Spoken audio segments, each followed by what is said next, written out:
fortitude, resilience, adversity, clutch time. It seemed like everything this season, in that fourth quarter, in this game, in this series, came together. How rewarding is it for all of that at the moment of truth to be there for your team? Yeah, I think the way you just stated is what we were just talking about in the locker room. It's just been one of these seasons for whatever reason. We've been dealing with a great deal of adversity. Guys in and out of the lineups and all these clutch games, close games.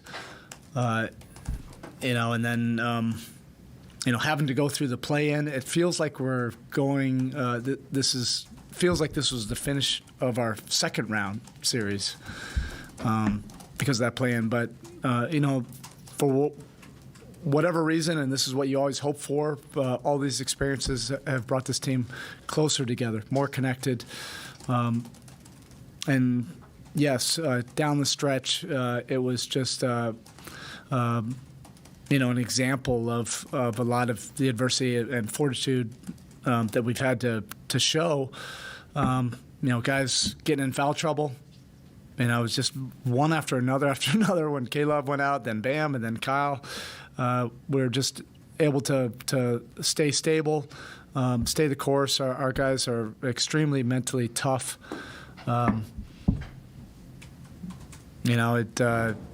We just wanted to embrace all of these experiences. We've never been in a play-in before. In both those games, it was great competition, and we've never been an 8th seed where we've had an opportunity to win.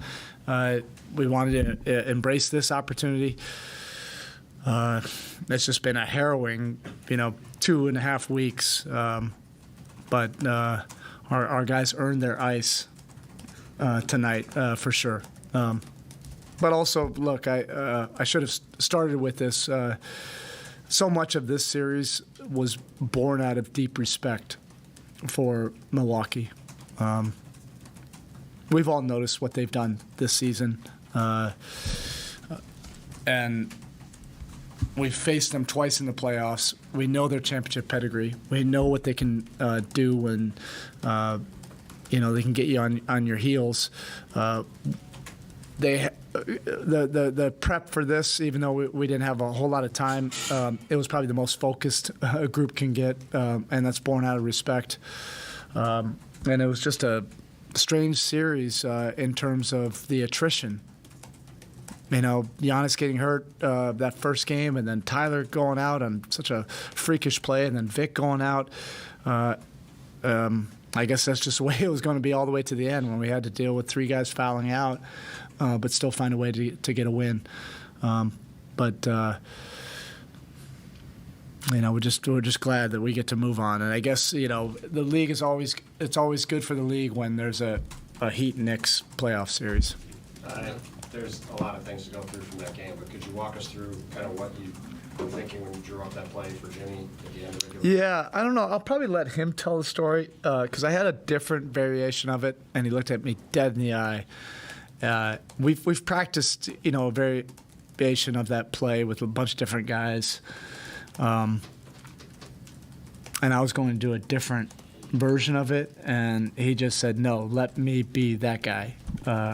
And I just said, "Okay, but what if we can't get that pass?" And he said, "I'll get it.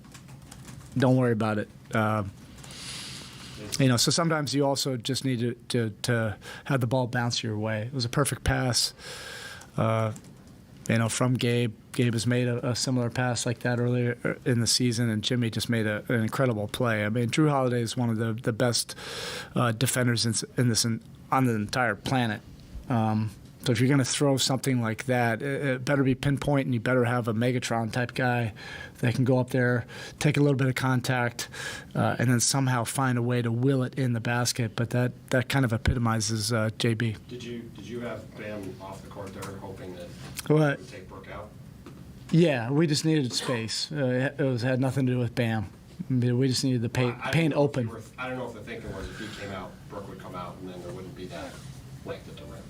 Yeah, with the 3-point spacing we had, we knew that the second and third options of that, I don't know if we would have gotten a clean look, but at least you have more space to have a chance at it. Was that similar to the Rockets play? No. I mean, I guess you could make a case for it. Protagonist, Yeah. Now you guys are going to analyze this and show video. So we'll never be able to use that play again, but so be it. What was different about this defense in that fourth quarter and over there? Just a lot of tough plays. So, I mean, this is a physical basketball team and skill. They have a great combination, really. I mean, because Giannis just is a locomotive. He breaks your defense down. He gets through whatever help you have, and we feel like we do a pretty good job of it. For most of the season, we were first in points in the paint allowed, but he'll break through that barrier. And then they have the skill level too, with the shooting that they have, and Middleton just creates a bunch of stress because you have to guard him all the way up to the three-point line, and they do a great job of just getting him to his spots. And Holiday always is just a big-time glue guy, X-factor guy.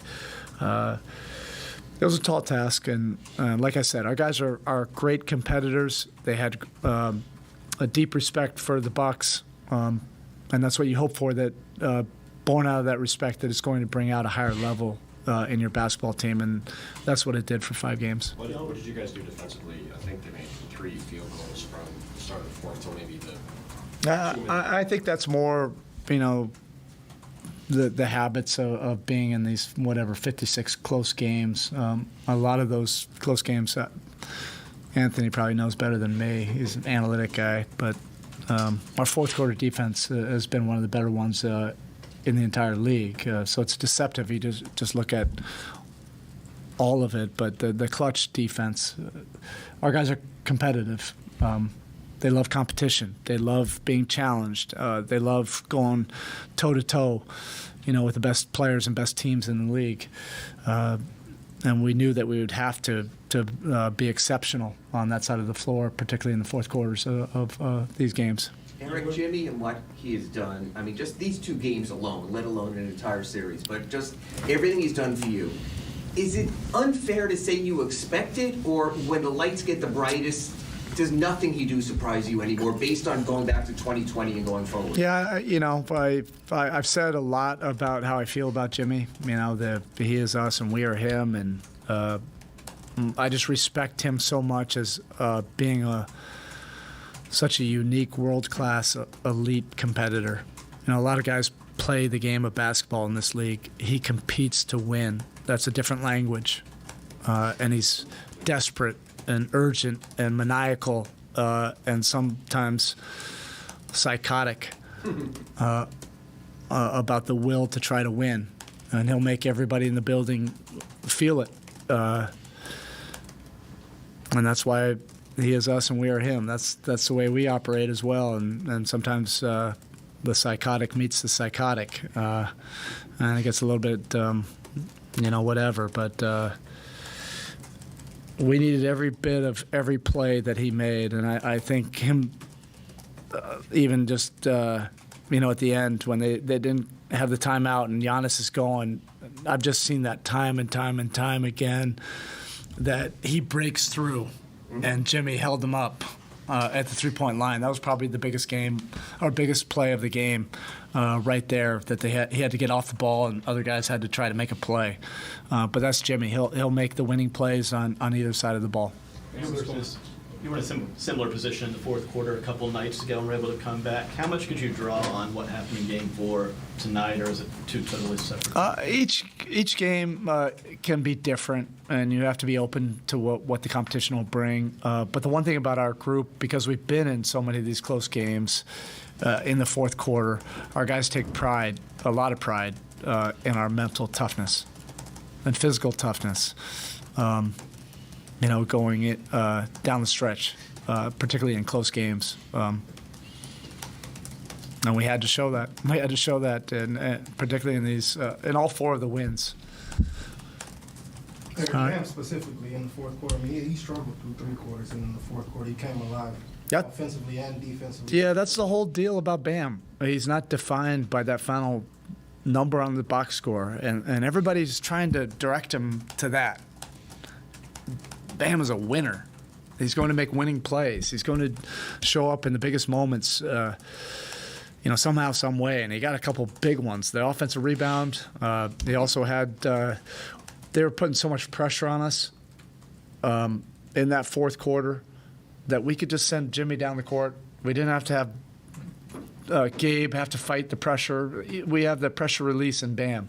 And he was able to get us, when we were down 10, it was really Bam, initiating the offense and Jimmy playing on the weak side. He got a cut. He came off, made a couple other plays. That's just vital. When you get in a playoff series like this, particularly when a team can pressure you like that. And then he had the task of guarding, an MVP. And trying to keep him out of the paint, doing all that, and initiating offense for us. He just showed up the biggest when we needed it the most. And I think that describes him probably the best way. You spoke a couple months ago about why you guys want to get Kevin Love. Just his impact in this series, the spacing provided, the two-man game with Jimmy. How much of that was kind of evident in this Yeah, series? all of it. It's the veteran championship experience. That he and Kyle bring. They just stabilize our units. And, look, you look at the first, 4 months of the season, there were just so many moving parts. But we've stabilized for the last, 6 to 8 weeks. And those two guys have been a major part of it. Kevin was a positional need, as we knew. The size, the shooting, the rebounding, the guy that could complement both Bam and Jimmy. And the veteran experience that, he's been in a lot of these big moments. So you need that, particularly, in a series like this, and we're going to need it, moving forward for sure. Last two questions. Can you talk a little bit about what Gabe is giving you?